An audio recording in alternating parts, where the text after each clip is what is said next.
We're going to carry on. We stopped a couple of weeks back when we began on the topic of the church as a witness. और हम जहां हमने 2-3 हफ्ते पहले जा रुके थे वहीं से हम आगे चलेंगे कि कलीसिया एक गवाह के तौर पे। We all know that many of us in the churches, each individually, we are sharing gospel, we are talking to people about Jesus, and we are witnesses for Christ. और हम कलीसिया में जानते हैं कि हम व्यक्तिगत तौर पे अपने सुसमाचार परमेश्वर का सुसमाचार बांटते हैं और अपने व्यक्तिगत तौर पे हम ये काम करते रहते हैं। But the will of God is the church itself, or rather herself, should be a witness. पर परमेश्वर की इच्छा है कि कलीसिया जो है पूरी की पूरी जो है गवाह के रूप में काम करे। Now, before the second coming of Christ, there are two aspects of God's calling for God's people. और इससे पहले कि प्रभु आते हैं, प्रभु की दो बातें हैं जो परमेश्वर चाहता है उसकी बुलाहट के बारे में। One is to share the gospel according to 24th chapter of Matthew verse 14. और मत्ती 24 उसकी 14वीं आयत के अनुसार कि हमारे को उसका सुसमाचार जगत में सुनाना है। And that verse says, and this gospel of the kingdom will be preached to the ends of the world as a testimony to all nations, and then the end will come. और उसमें लिखा है और राज्य का यह सुसमाचार सारे जगत में प्रचार किया जाएगा कि सब जातियों पर गवाही हो, तब अंत आ जाएगा। And the second aspect of our responsibility toward the second coming is for the church to live a holy and godly life. और दूसरा जो हमारी जिम्मेदारी है कलीसिया के तौर पे वो है कि कलीसिया एक पवित्र और निर्दोष जीवन बिताए। In 2 Peter chapter 3 from verse 9, Peter writes, दूसरा पत्रस 3 अध्याय उसकी 9वीं आयत में पत्रस ऐसे लिखते हैं, God is not slow in keeping his promise as some understand slowness. प्रभु अपनी प्रतिज्ञा के विषय में देर नहीं करता जैसी देरी कितने लोग समझते हैं। But is patient with everyone, not wanting anyone to perish. पर तुम्हारे विषय में धीरज धरता है और नहीं चाहता कि कोई नाश हो। And all to come to repentance. वरन यह कि सब मन फिराव का अवसर मिले सबको। The day of the Lord will come like a thief. और प्रभु का जो दिन है वो एक चोर के समान आ जाएगा। The heavens will disappear with a roar. और जो आकाश है वो बड़ी गड़गड़ाहट से चला जाएगा। The elements will be burnt with fire. और जितने तत्व हैं वो पिघल जाएंगे, जल जाएंगे आग से। And the earth and everything that will be laid bare. और सारी पृथ्वी जो है बंजर और बिल्कुल खाली हो जाएगी। Since everything will be restored this manner, what kind of people ought you to be? तो जब ऐसा होने वाला है तो हमें किस तरीके के लोग होना चाहिए? You ought to live holy and godly lives as you look for the day of the Lord and speed is coming. और जब प्रभु के ऐसे आने के दिन का इंतजार करते हैं तो हम उसके आने को और जल्दी करते हैं। These are two aspects of calling that God has given to the church before his second coming. और ये दो बातें हैं परमेश्वर ने अपनी कलीसिया के लिए रखी है इससे पहले कि वो आ जाए। And for the church to be a witness, the church has to be holy, set apart. और कलीसिया एक गवाह अगर बनना चाहती है तो जरूरी है कि वो पवित्र है, अलग की गई हो। And in fact, even in the Old Testament time, when God chose the nation of Israel to be a priest to other nations, और पुराने नियम में भी जब परमेश्वर ने इजराइल की प्रजा को चुना कि वो बाकी जो जातियां हैं उनके लिए याजक का काम करे, it was called to be a holy nation. उनको बुलाया गया कि एक पवित्र देश, पवित्र लोग हो। And as they were holy and set apart for the Lord, God's plan was all the other nations will come to know who the true God is. और परमेश्वर ने उसकी मनसा यही थी कि जब ये पवित्र जीवन बिताएंगे तो इनके द्वारा से सारे जगत के लोग पहचानेंगे कि सच्चा परमेश्वर कौन है। And then when they disobeyed God and they were exiled in Babylon, और जब उन्होंने परमेश्वर की आज्ञा नहीं मानी और बेबीलोन में बंधुआई में चले गए, the Lord spoke to them through the prophet Ezekiel. तो परमेश्वर ने उनसे एजेकियल नबी के द्वारा बात करी। Ezekiel 36:23. एजेकियल 36वां अध्याय उसकी 23वीं आयत। I will show the holiness of my great name which had been profaned among the nations. और मैं अपने बड़े नाम को पवित्र ठहराऊंगा जो जातियों में अपवित्र ठहराया गया। The name you have profaned among them. और जिसको तुमने उनके बीच में अपवित्र किया। Then the nations will know I am the Lord when I show myself holy through you before their eyes. और जब मैं उनकी दृष्टि में तुम्हारे बीच पवित्र ठहरूंगा तब वे जातियां जान लेंगी कि मैं यहोवा हूं। परमेश्वर यहोवा की यही वाणी है। And the same principle is still valid because today God's people, the church, is a holy nation. और आज भी ये सिद्धांत चलता है क्योंकि परमेश्वर की जो कलीसिया है वो एक पवित्र समाज है। In 1 Peter chapter 2, 9 and 10, Peter writes to the churches in Pontus, Galatia, Cappadocia, Asia and Bithynia. और पहला पत्रस उसका दूसरा अध्याय 9वीं और 10वीं आयत में उसमें पत्रस लिखते हैं कलीसिया के बारे में, उन कलीसियाओं के बारे में जो कि एक second brother places, Pontus, Galatia. पोंतुस, गलेतिया, कपुदुनिया, आसिया और बैतूनिया में तितर बितर थे, उन लोगों के लिए। And to them, Peter writes in verse 9 and 10 of second chapter, you are a chosen people, a royal priesthood, a holy nation. और वो कहता है कि तुम जो है, इन लोगों के लिए लिखता है कि तुम चुना हुआ वंश और राजपदाधिकारी के राजकों का समाज हो। So as we are a holy nation, set apart nation, we will be a witness to the remaining nations. तो जब हम पवित्र रहते हैं तो हम बाकी के जो लोग हैं उनके लिए हम गवाह बनते हैं। So 2 weeks back when I spoke about the church being a holy, set apart, be holy, to be a witness to the other people around us, for them to know Christ is a Savior. तो जब हम बात कर रहे थे तो हम ये बताते हैं कि कलीसिया को पवित्र रहना है ताकि वो पवित्र जीवन बिताए और जो दूसरे लोग हैं वो उनको उनके द्वारा से परमेश्वर को पहचान सके कि सच्चा परमेश्वर कौन है। The Lord Jesus Christ said in John 13:35, और यूहन्ना 13 उसकी 35वीं आयत में परमेश्वर कहते हैं, by this all men will know you are my disciples if you love one another. और यदि आपस में प्रेम रखोगे तो इसी से सब जानेंगे कि तुम मेरे चेले हो। Now one aspect is for us to be holy, and sometimes when you're holy and you're set apart, you become so holy that people are scared to come near you. तो एक बात जो है कि पवित्र हमें होना है, पर कई बार हम इतना पवित्र बनने का कोशिश करते हैं, ऐसा दिखावा करते हैं कि लोग हमसे घबराने लगते हैं कि इनके पास ही जाने से डर लगता है उनको। We become self-righteous. हम अपने आप को खुद को धर्मी समझने लगते हैं। In the Old Testament time, in Ecclesiastes chapter 7 verse 16, Solomon writes, और सोदेशक 7वां अध्याय की 16वीं आयत में सुलेमान लिखते हैं, don't be over righteous, neither be over wise. Why destroy yourself? अपने को बहुत धर्मी ना बना और ना अपने को बहुत बुद्धिमान बना, तू क्यों अपने को नाश का कारण होता है। And therefore, along with the church set apart to be holy, the church has to be loving. We have to love each other. If you don't love each other, you're going to be a very bad witness to the outside world. तो अगर हम कलीसिया में पवित्र जीवन बिताना चाहते हैं तो बहुत जरूरी है कि हम आपस में प्रेम रखें। अगर हम प्रेम नहीं रखते तो हम बहुत बुरे गवाह बनते हैं संसार के लिए। Very clear instruction. When we are loving people, then we are united people. There is unity in the body of Christ. तो बड़े सफाई से लिखा है कि अगर हम परमेश्वर से लोगों से प्रेम करते हैं तो परमेश्वर की एकता हमारे में बनी रहती है। When the Lord Jesus Christ prayed to the Father in heaven, the 17th chapter of John, और यूहन्ना 17वें अध्याय में जब प्रभु अपने पिता से, प्रभु यीशु मसीह पिता से प्रार्थना करते हैं, we can sense the cry in his heart for people to be one and united. Verse 21, verse 23. उसकी 21वीं और 23वीं आयत में हम बड़ी सफाई से देखते हैं उसके हृदय की जो भूख थी कि ये लोग उसमें एकता बनी रहे इनके अंदर। This oneness is only possible when we are completely humble and gentle. We are patient with everyone. और ये प्रेम और एकता तभी हो सकती है जब हम अपने आप को नम्र रखते हैं, दीन रखते हैं और एक दूसरे का धैर्य रखते हैं। Within the church, there has to be unity, and that's only possible when we truly love each other with the godly love that He gives us. और ये कलीसिया में बहुत जरूरी है और ये तभी होगा जब हम परमेश्वर का प्रेम और उसकी नम्रता जो है हमारे अंदर बनी रहती है। I mean, there's no love in the body of Christ, and we keep quarreling and fighting with each other. We'll be a very bad witness, and we cannot experience God's blessings in the church. Although God's plan is to bless us in the church. और अगर हम आपस में ऐसे झगड़ा करते रहते हैं तो परमेश्वर का प्रेम हमारे में नहीं होगा और कोई आशीष भी नहीं होगी, ना हम अच्छे गवाह बन पाएंगे और बड़ी एक निराशा वाली स्थिति हो जाएगी। Individually, we may be living for God, we are blessed individually, but as a church to experience God's blessings and for us to be witness, we must be loving each other. और परमेश्वर की इच्छा है कि हमें आशीष दे और अगर हम व्यक्तिगत तौर पे काम करें परमेश्वर हमें आशीष देगा, पर परमेश्वर की इच्छा है कि हम कलीसिया के तौर पे भी हमको आशीष दे। And this love actually is agape love. It is sacrificial love, godly love. और ये जो प्रेम है ये अगापे प्रेम है जो बलिदान देने वाला, अपने आप को बलिदान कर देने वाला प्रेम है। And that's one thing the church has to manifest, and for that we're going to see constructively how we can go about it.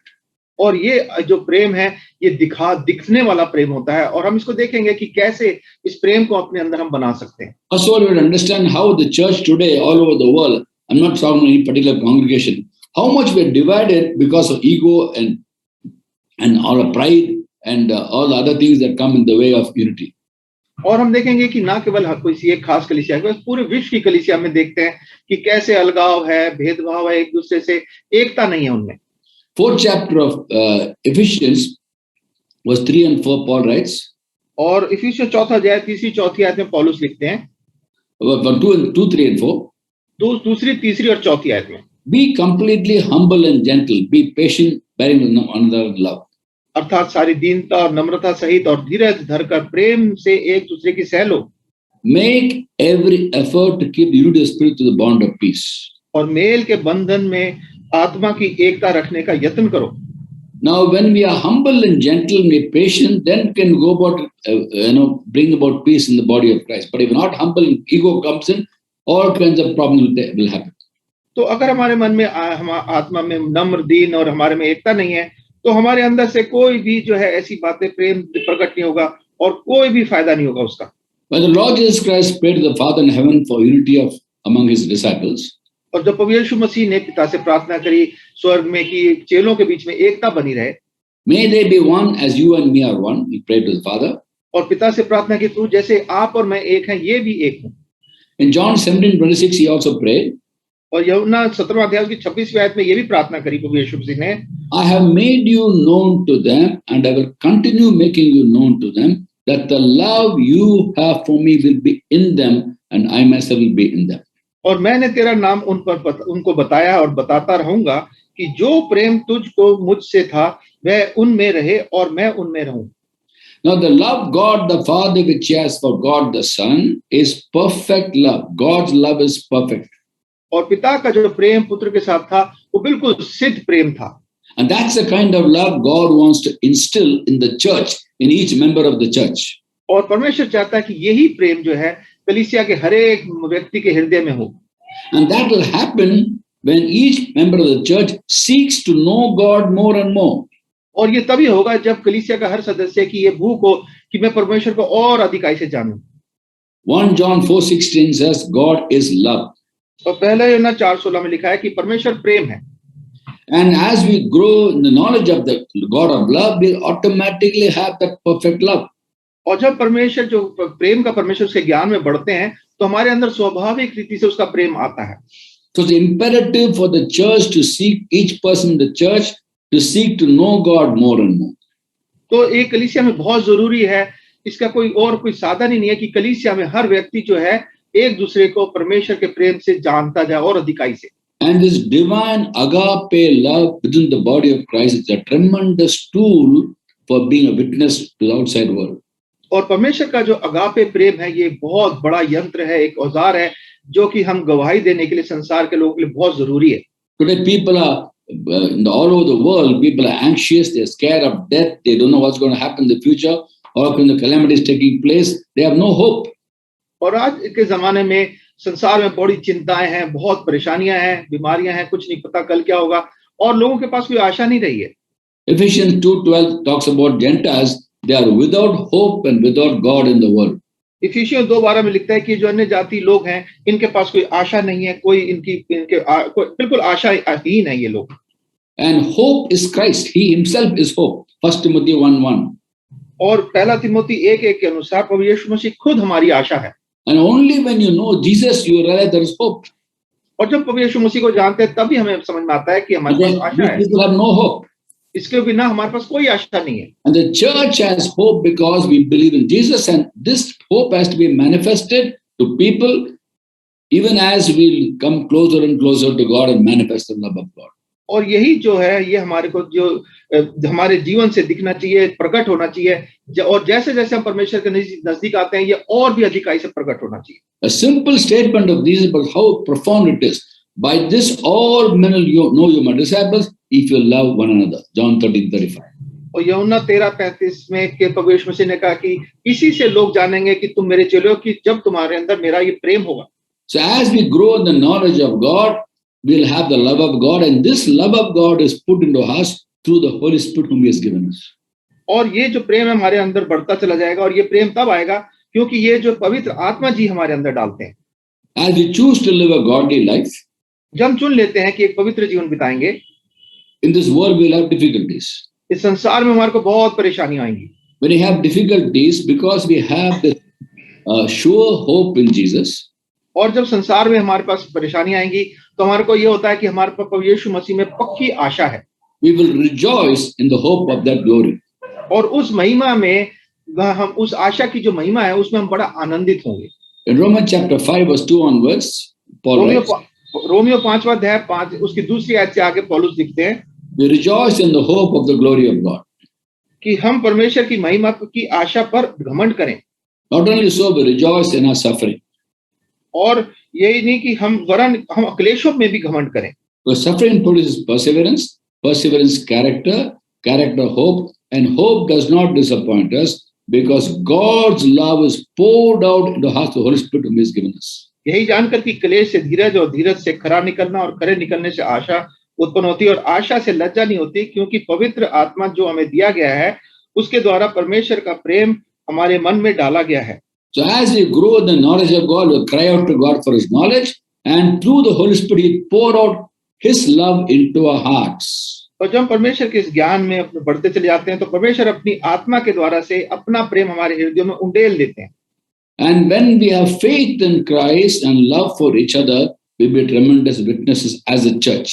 जब प्रभु यीशु मसीह में हमारा विश्वास होता है, उसमें हमारी आशा होती है, तो हम एक कलीसिया के तौर पर बड़े गवाह के रूप में बनते हैं। For example, the church in Colossae was known for their faith in Christ and love for each other. और कलीसिया की जो कलीसिया थी, उसकी यही पहचान थी, वो परमेश्वर के लिए प्रेम और उसकी सेवा करने के लिए वो बहुत पहचानी हुई कलीसिया थी। And this love was not something they generated by themselves.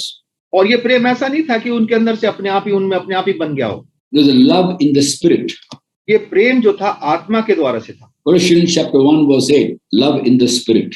कुलुसियों 1:8 में कि वो तुम्हारे प्रेम को जो आत्मा से हम पर प्रकट किया गया है। Now, the devil cannot work in a Christian or in a church unless we allow him to work.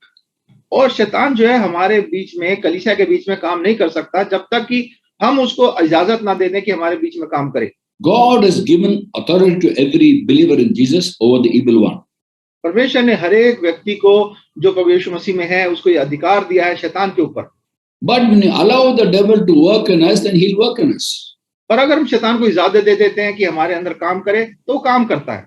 And the very thing God wants to manifest through the church, devil wants to try to thwart it. और जो परमेश्वर चाहता है कि अपनी कलीसिया के द्वारा से प्रकट करे, शैतान जो है उसकी नकल करना चाहता है, उसको रोकना चाहता है। Because the devil knows the danger of a church which is loving, faith in Christ, love for each other, and very zealous for sharing the gospel. क्योंकि शैतान जानता है कितनी खतरनाक वो कलीसिया होगी जिसके अंदर परमेश्वर का प्रेम है, उसका विश्वास है और वो उससे बड़ा घबराता है। Let's look at the description of love, very familiar passage in 1 Corinthians 13 chapter from 4 to 8. और हम पहला कुरिन्थियों 13वां अध्याय 4 से 8 में जो प्रेम के बारे में बड़ा एक उदाहरण बातें हैं उसको हम देख लेंगे। And as you look at that and look at it by phrase, we'll also see how the evil one is trying to come against all those qualities of love. और हम देखेंगे कि ये जो गुण प्रेम के बताए गए हैं, शैतान कैसे उनको विरोध में वो भी काम करता है। Love is patient, fourth verse. और चौथी आयत में प्रेम धीरजवंत है। And how much the devil tries to make people impatient towards each other. और शैतान कितना प्रयोग करता है कि प्रयास करता है कि लोगों के अंदर धीरज ना हो एक दूसरे के लिए। God is love. परमेश्वर प्रेम है। He's a patient God. वो धीरजवंत परमेश्वर है। He patiently waits for us to repent of our sins. और वो धीरज से इंतजार करता है कि हम अपने पापों से मन फिरा लें। One reason why Christ has not yet come is because God is patient, doesn't want anyone to perish. और एक कारण प्रभु इसलिए अभी तक नहीं आया क्योंकि वो नहीं चाहता कि कोई नाश हो, वो चाहता है कि सबका उद्धार हो जाए। The conversion of Saul is an example of God's unlimited patience. और सौल का जो हृदय परिवर्तन था ये उदाहरण है कि परमेश्वर कितना धैर्य रखता है। He went around persecuting Christians, was a witness to people, God's people being stoned to death like Stephen. और वो तो प्रभु के लोगों को सताता फिरता था और स्तिफनुस को जब पथरवाह किया गया तो उसका लिए वो गवाह था। But the Lord waited for him to, at the right point of time, to appear to him and reveal himself. और परमेश्वर ने इंतजार किया कि सही समय पे उसको दर्शन दिया और उसको अपने लिए चुना। And Paul himself explains to Timothy about how his conversion was an example of the unlimited patience of God to those who believe in him. और पौलुस जो है तीमुथियुस को बताता है कि कैसे उसका जो बदलाव था ये इस बात का गवाह है कि परमेश्वर जो उस पर विश्वास करते हैं उनके लिए कितना धैर्य रखता है। Now, when you have the love of God, we be patient. अगर हमारे अंदर परमेश्वर का प्रेम है तो हमारे अंदर धीरज होना चाहिए। Going back to Ephesians 4:2, be completely humble and gentle, be patient, bearing with one another in love. और इफिसियंस 4:2 के अनुसार अर्थात सारी दीनता और नम्रता सहित और धीरज धरकर प्रेम से एक दूसरे की सह लो। So love is patient. Devil tries to make us impatient and try to judge people and don't give them a chance to repent. और प्रेम तो परमेश्वर का प्रेम जो धीरज बनता है, पर शैतान जो उनको वो चाहता नहीं कि वो परमेश्वर के लिए धीरज बने, तो वो चाहता है कि वो नाश हो जाए। Love is kind. और प्रेम जो है वो दयालु होता है, कृपालु होता है। Whereas the evil one tries to make even God's people, when the minds are upon the sinful nature, opposite of being kind, they are rude. और शैतान जो है, परमेश्वर तो कृपालु, पर शैतान जो है वो कृपा नहीं दिखाता और वो लोगों को भी चाहता है कि वो कृपा ना दिखाएं, पर एक दूसरे के साथ बड़े कड़वाहट से बात करें। Love does not envy. प्रेम डाह नहीं करता। And envy is the work of the evil one. और ये जो डाह है, ये काम है दुष्ट का। When you have the love of God, you won't envy people, but rejoice over other people's blessings. और अगर हमारे अंदर प्रेम है तो हम डाह नहीं करेंगे। जब दूसरे की तरक्की होगी तो हम उसमें उसकी आशीष मिलेगी तो हम खुश होंगे। Envy happens when we find someone having something that we don't have. और ये डाह या जलन हमारे हृदय में तब आती है जब हम देखते हैं कि दूसरे व्यक्ति के पास ये चीज है पर मेरे पास नहीं है। And some way God has blessed someone and you don't have it and you're envious about that. That's not from God. और ये जो हम देखते हैं कि उसके पास है, परमेश्वर ने उसको दिया, मुझे नहीं दिया, पर ये चीज जो है हमारे ये परमेश्वर की ओर से नहीं आती है। And envy is in the heart of man. और ये जो डाह है ये मनुष्य के हृदय में होती है। It's instilled in a person by the evil one. और ये दुष्ट द्वारा हमारे हृदयों में डाली गई होती है। So love does not envy. तो प्रेम जो है वो डाह नहीं करता। It does not boast. और वो घमंड नहीं करता। It is not proud. वो बड़ाई नहीं करता। The most problem between human beings, even Christians, is primarily because of ego. और मसीहों के बीच में और सब जगह यही समस्या है कि वो अपना घमंड, अपने बारे में घमंड करने की बात होती है। We have pride, therefore we boast. हम अपने पर घमंड करते हैं और फिर हम जो है अपने आप को बड़ा दिखाने लगते हैं। When you have the love of God, love does not envy, it does not boast, it is not proud. There's no place for pride when you have God's love in you. और अगर परमेश्वर का प्रेम हमारे अंदर है तो अपनी बड़ाई नहीं करेगा, फूलेगा नहीं। उसमें परमेश्वर के प्रेम में इस चीजों की जगह ही नहीं होती। Then Paul goes on to say, it is not rude, it's not self-seeking. और वो आगे कहता है कि वो अपनी भलाई नहीं चाहता, वो झुंझलाता नहीं है। Evil one makes us selfish, not it makes us self-seeking, not self-giving. और जो शैतान है वो हमारे को अपने खुद के बाद में सोचने के लिए मजबूर करता है। देने वाली बातें हमारे हृदय में नहीं आने देता। And it gives us words to speak which are rude and to pull down people. और हमारे मुंह में ऐसे शब्द डालता है कि हम जो दूसरों के लिए बड़ी कड़वाहट से बोलें, उनको नीचे गिरा दें। Let's not forget, even a man like Peter, an apostle like Peter, even he was influenced to speak something to Jesus, which is according to what the devil put in his mind. और हम देखते हैं कि पतरस जैसा व्यक्ति भी शैतान ने उसके हृदय में डाला कि प्रभु यीशु मसीह के बारे में वो बोलने लगा कुछ उल्टा। And the Lord told the disciples he's going to go to Jerusalem, going to be arrested and crucified and killed and raised from the dead. जब प्रभु ने उस चेलों को बोला कि यरूशलेम को जाएंगे, वहां उसको पकड़वाया जाएगा, उसको मार दिया जाएगा। Peter says, "Never, Lord, this shall never happen to you." तो पतरस बोलता है, नहीं प्रभु तेरे साथ ऐसा कभी ना हो। Matthew 16:22. मत्ती 16वां अध्याय उसकी 22वीं आयत। Verse 23, Jesus tells Peter, "Get behind me, Satan." और 23वीं आयत में प्रभु यीशु मसीह पतरस को कहते हैं, हे शैतान तू मेरे से दूर हो जा। Peter at that point of time did not use discernment to realize this thought that came to him was not from God, it's from the devil. तो पतरस को उस समय ये बात समझ नहीं आई कि ये जो विचार उसके मन में आया है ये परमेश्वर की ओर से नहीं, शैतान की ओर से आया। If you are not careful, not discerning, we can also get influenced by the devil putting thoughts in our mind, thoughts, words to speak, rude words, and to pull self-seeking words, self-seeking attitude. अगर हम ध्यान नहीं देंगे तो शैतान जो है हमारे हृदय में ऐसे शब्द जो बड़े कठोर होंगे, कड़वे होंगे, दूसरे को नीचे गिराने वाले होंगे, वो हमारे हृदय में डाल देगा। Then next part of love is not easily angered. और लिखा है कि ये जो है जल्दी से बुरा नहीं मानता प्रेम। Now even God gets angry, but God is slow to anger. हम तो क्रोध करते हैं पर परमेश्वर जो है क्रोध करने में बहुत धैर्य रखता है। Whereas when we are quick to anger, we're giving the devil a foothold. पर अगर हम जल्दी गुस्सा होते हैं तो हम शैतान को पैर रखने की जगह दे देते हैं। God's love is not easily angered, and when we get angry also, we will act in a godly way and in full control of ourselves, not lose your cool and speak loose words. और तो हम अगर परमेश्वर का प्रेम हमारे अंदर है तो हम बेशक क्रोध भी करें पर हम बड़े धैर्य के साथ और अपने अपने आप को नियंत्रण में रख के अपने आप को नियंत्रण से बाहर नहीं होने देंगे। Love is not easily angered. और जो प्रेम है वो जल्दी से झुंझलाता नहीं है। Love keeps no record of wrongs. और ये जो है जो हमारे साथ बुरा हुआ है उसका लेखा जोखा भी नहीं रखता प्रेम। Now, how often you find that people remember other people's wrongs against them? और कितनी बार हम ऐसा करते हैं कि जो लोगों ने हमारे साथ बुरा किया उसको हम याद रखते हैं। They forgive people, they say, वो कहते हैं कि हमने तो उस व्यक्ति को माफ कर दिया, but then they remember what the person did. पर जो उस व्यक्ति ने किया उसको वो याद रखते हैं। Remembering wrongs is not God's love.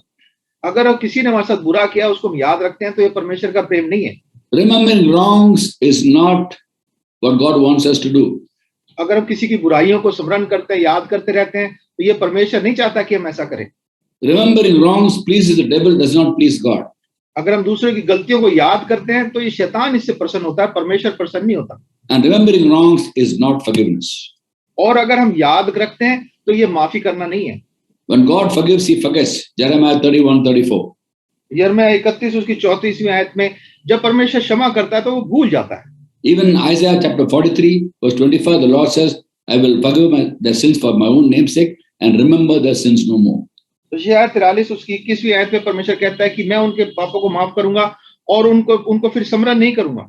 In Psalm 130, verse 3, भजन 103 उसकी तीसरी आयत में हम पढ़ते हैं, even the Old Testament time, पुराने नियम के समय में भी the psalmist says, भजन लिखने वाला कहता है, if you, O Lord, kept a record of sins, who can stand before you? कि प्रभु अगर तू हमारे सारे अधर्म का लेखा रखता तो तेरे सामने कौन खड़ा हो सकता था। With you there is forgiveness, therefore you are feared. तो तेरे कारण से हमें क्षमा मिलती है, इसलिए तेरे से तेरा भय माना जाता है। And when we remember wrongs, it's going to affect us, and the devil wants to bring back remembrance of wrongs. और शैतान जो है चाहता है कि हम उस पापों गलतियों को भूले ना, हमारे को बार बार याद दिलाता है। We have to rebuke the devil in Jesus' name when the wrongs come back to us. जब ये बुराइयां हमारे को स्मरण आती हैं तो हमें प्रभु यीशु मसीह के नाम में शैतान को डांट देना है। The next part of that verse in love talks about love does not delight in evil but rejoices with the truth. और वो कहता है कि प्रेम जो है कुकर्म से आनंदित होता है परंतु सत्य से आनंदित होता है।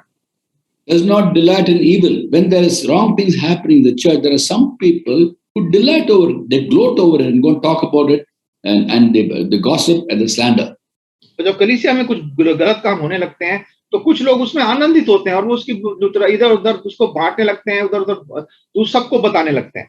Instead of rooting out that evil, they basically talk about it and create even more troubles.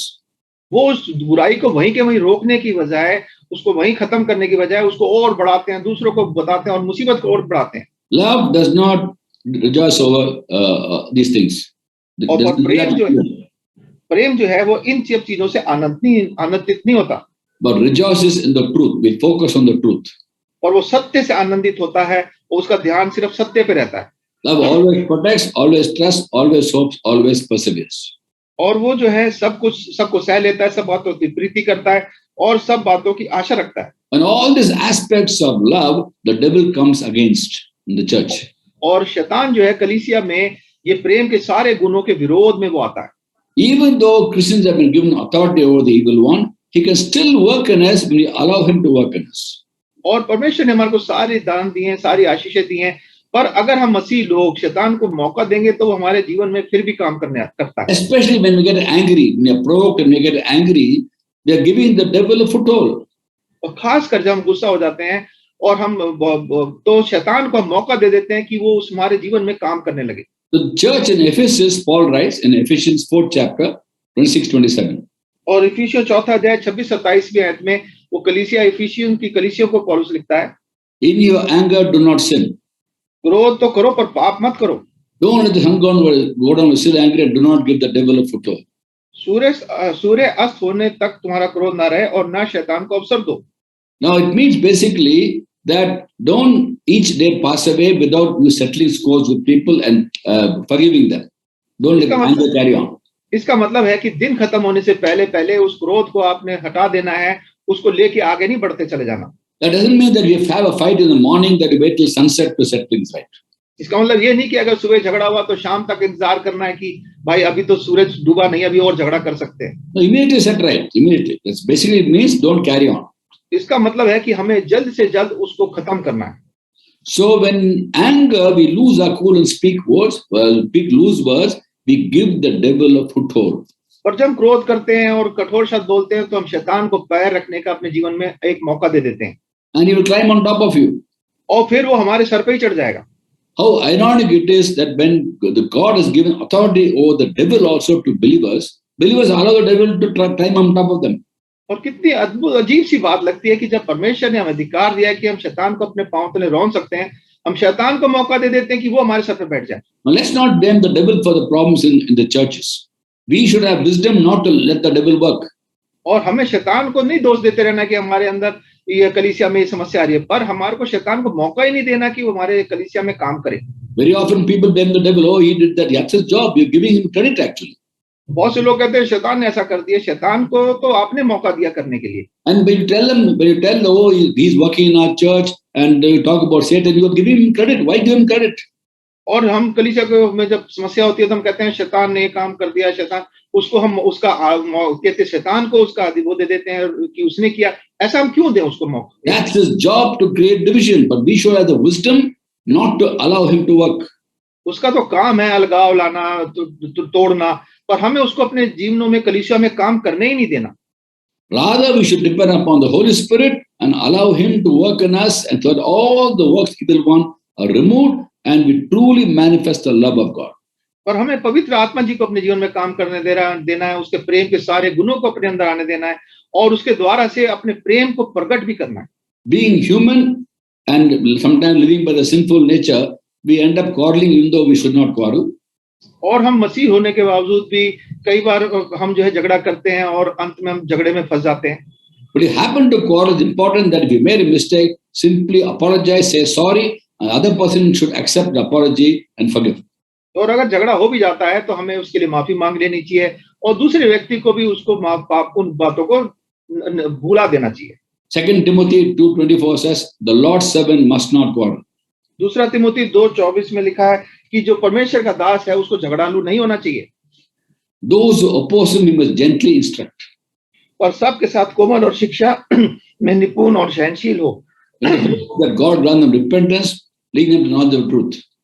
और विरोधियों को नम्रता से समझाए और जाने परमेश्वर उनको मन फिराव का मन दे कि वो भी सत्य को पहचाने।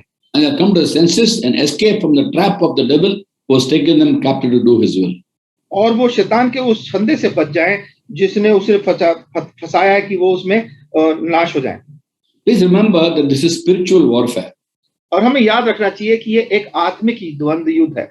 In any warfare, the people attack the headquarters of the opposite party. और कभी भी कोई युद्ध होता है तो जो दुश्मन है वो जो अपने विरोधी का जो हेडक्वार्टर है जहां मुख्यालय है उस पे आक्रमण करता है। So the evil one is concerned about the church, because the church is a tremendous tool in God's hands for fulfilling God's purpose, and he wants to attack the church and try to make the church ineffective.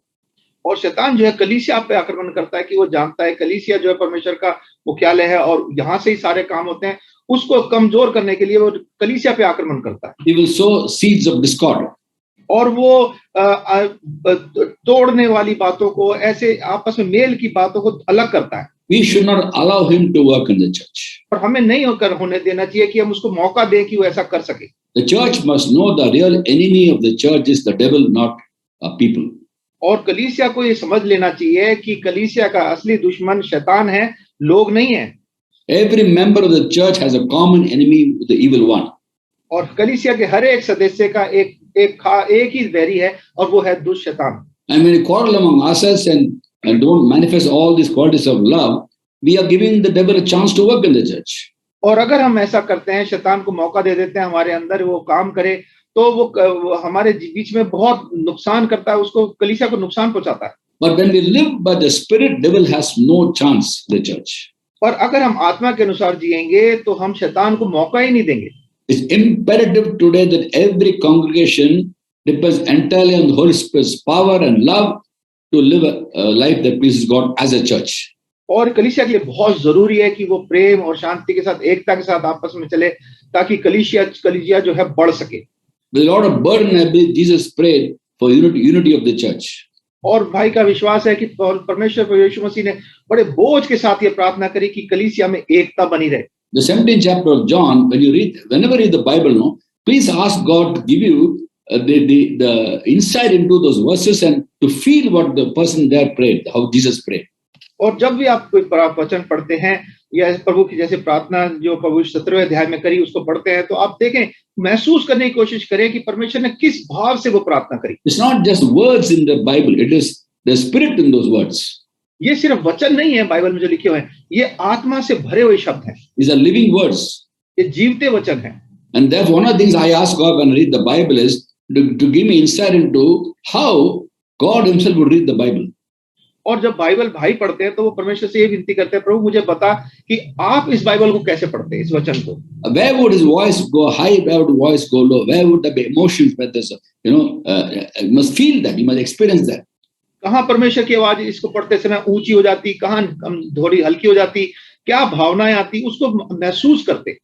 And this when you pray the prayer in 17th chapter of John, we can sense the sense of urgency and concern he had for the church, which will be divided later on. और यूहन्ना 17वें अध्याय में हम देखते हैं कि परमेश्वर को कितनी चिंता थी इस बात की कि कलीसिया के बारे में, क्योंकि वो जानते थे कि बाद में कलीसिया टुकड़े हो सकते हैं, अलग हो सकती है. But then there's always hope in the Lord. पर प्रभु यीशु मसीह में हमेशा हमारे को आशा है. Now the church in Ephesus, there was a danger of divisions in the church, which the Apostle Paul warned them when he took leave of the Ephesian elders. और जब पौलुस इफिसियों की कलीसिया को छोड़ के जा रहा था, उसको चिंता थी इस बात की, इसलिए उन्होंने वहां के अगुओं को ये चेतावनी दी कि ये हो सकता है तुम्हारी कलीसिया में.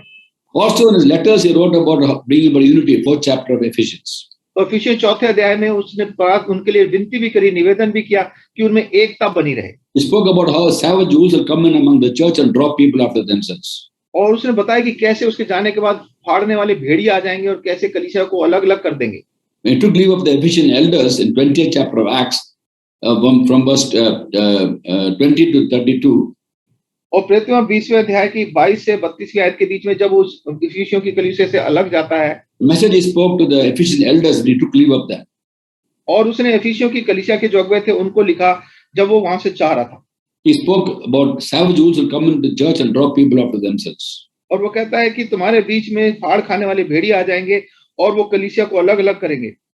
And praise God, the Ephesians took it seriously, so much so, in the book of Revelation, God commended the church in Ephesus for testing those who claim to be apostles but are not and found them false. और परमेश्वर का धन्यवाद है कि इफिसियों की कलीसिया के अगुओं ने इस बात को गंभीरता से लिया और प्रकाशित वाक्य के 2 अध्याय में उनको बताता है कि वो कैसे उनमें कोई दोष नहीं पाया गया इस बात के बारे में. There are people who claim to be apostles, they are not apostles. The church tested them, found them false, and therefore there was unity in the church. और वो बहुत सी बातें थी जो कि बताई गई थी, पर कलीसिया ने जब उसको जांचा तो वो गलत निकली और इसलिए वहां पे एकता बनी रही. So it's imperative that we manifest the love of God. और इसलिए बहुत जरूरी है कि हम परमेश्वर के प्रेम को प्रकट करें. 13th chapter of 1 Corinthians, 13th verse, last verse says, 3 things remain: faith, hope, and love. The greatest is love. और पहला कुरिन्थियों 13वां अध्याय की 13वीं आयत में आखिरी आयत जो है उसमें कहता है, पर अब विश्वास, आशा, प्रेम ये तीनों स्थायी हैं, पर इनमें सबसे बड़ा प्रेम है. And next to the gift of the Lord Jesus Christ to us, to the church, the next most important gift we should seek is His love. और परमेश्वर का जो दान मनुष्य को दिया है, प्रभु यीशु मसीह के बाद अगर कोई दान है तो वो प्रेम का दान है जिसको हमें ढूंढना चाहिए. And through knowing God more and more, we'll manifest that love of God. और प्रभु को जितना हम जानते जाएंगे उतना ही हम इस प्रेम को और प्रकट कर पाएंगे. There's no limit to God's love. परमेश्वर के प्रेम की कोई सीमा नहीं है. Because He loves to pour His love into our hearts, and that will happen as we keep on growing in the knowledge of God. और ये प्रेम वो हमारे अंदर बढ़ाना चाहता है, बढ़ता जाएगा, और ये तब बढ़ेगा जब हम परमेश्वर के ज्ञान में बढ़ते जाएंगे. There's no limit to knowing God. परमेश्वर को जानने में की कोई सीमा नहीं है. Because of there means no limit to receiving the love of God. और परमेश्वर के प्रेम को स्वीकार करने की भी कोई सीमा नहीं है. And one of the offshoots of having the love of God is that you don't have any fear. और एक और बात, अगर परमेश्वर का प्रेम हमारे अंदर होता है तो उससे एक फल और मिलता है कि हमारे को किसी चीज का डर नहीं होता. 1 John 4:18 says, perfect love drives out fear. पहला यूहन्ना 4:18 में लिखता है कि सच्चा प्रेम भय को दूर कर देता है. And God's love is perfect love. और परमेश्वर का प्रेम बिल्कुल सिद्ध प्रेम है. When we receive that perfect love of God, every fear, unhealthy fear in us will be automatically driven out. और जब हमारे अंदर ये परमेश्वर का भय आ जाता है तो जितने भी बेकार के भय हमारे अंदर होते हैं वो सब दूर हो जाते हैं। Having the love of God means you know God is for you परमेश्वर के प्रेम को जानने के बाद हम समझ जाते हैं कि परमेश्वर मेरे लिए है, and God is for us. Who can be against us? और जब परमेश्वर मेरे साथ है तो मेरे विरोध में कौन हो सकता है? He's our vindicator. He's our defense. He's our everything. वो हमारे को छुड़ाने वाला, हमारे को बचाने वाला, हमारे लिए सब कुछ है। So seek more and more of God's love. तो हमें परमेश्वर के प्रेम को और बहुतायत से ढूंढना है। And as the church genuinely love, each member loves each other in a godly sacrificial love, we become witnesses to the outside world. और जब हम इस सच्चे प्रेम के साथ, जो बलिदान करने वाले प्रेम के साथ कलीसिया में रहते हैं, तो हम बाहर के लोगों के लिए सच्चे गवाह बनते हैं। God wants the church to be a witness to the other nations, other people outside, by the love we have for each other. परमेश्वर चाहता है कि हम बाहर के लोगों के लिए, बाहर के समाज के लिए गवाह बने, और वो प्रेम के कारण से जो उसने हमारे हृदय में डाला है। God bless each one of us. परमेश्वर हम सबको आशीष दे।